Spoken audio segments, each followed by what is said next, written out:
আসসালামু আলাইকুম এভরিওয়ান। আজকে আমরা এই ম্যাথের সমাধান দেখব। আমাদের এই চ্যানেলে আপনাদের জন্য বিভিন্ন চাকরির পরীক্ষার বিভিন্ন ম্যাথের সমাধানের ভিডিও চলছে। কাইন্ডলি আমাদের চ্যানেলটিকে সাবস্ক্রাইব করে দিবেন।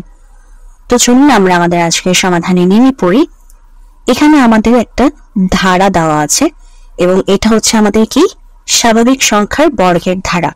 তো স্বাভাবিক সংখ্যার বর্গের ধারার একটি রুলস আছে। এই ধারার সমষ্টি নির্ণয় করা একটি রুলস আছে, সেটা হচ্ছে 1/6 n, তারপর হচ্ছে n প্লাস 1 2n প্লাস 1। এটা কি স্বাভাবিক সংখ্যার বর্গের সমষ্টি নির্ণয় সূত্র। এটা কি স্বাভাবিক সংখ্যা, এই যে 1 2 3 গুলো হচ্ছে আমাদের স্বাভাবিক সংখ্যা। তো স্বাভাবিক সংখ্যার বর্গ, এই যে প্রতিটাই বর্গ 1 square plus 2 square plus 3 square equals to 20 square. তো স্বাভাবিক সংখ্যার বর্গের এই যে সমষ্টি জানতে চাইছে, যে সমান সমান দিয়ে সবগুলো যোগ করে সমান সমান করে আমাদের কাছে কত জানতে চাইছে, সো সমষ্টি।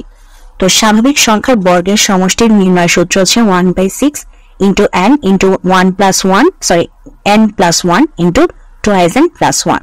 1/6 into n into n plus 1 into 2n plus 1। তো এখানে n হচ্ছে আমাদের সর্বশেষ যে সংখ্যাটা, সেটা সর্বশেষ যে আমাদের পদ সংখ্যাটা সেটা।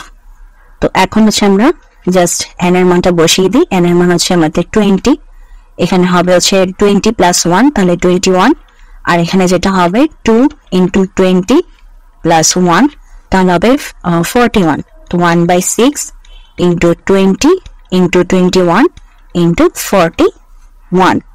তো সবগুলো যদি আমি সমাধান করি আমার রেজাল্ট আসে হচ্ছে 2870। তো এটাই হচ্ছে আমাদের আজকের প্রশ্নের সমাধান। যদি ভিডিওটি ভালো লাগে অবশ্যই ভিডিওতে লাইক দিবেন, চ্যানেলটিকে সাবস্ক্রাইব করবেন। ভালো থাকবেন।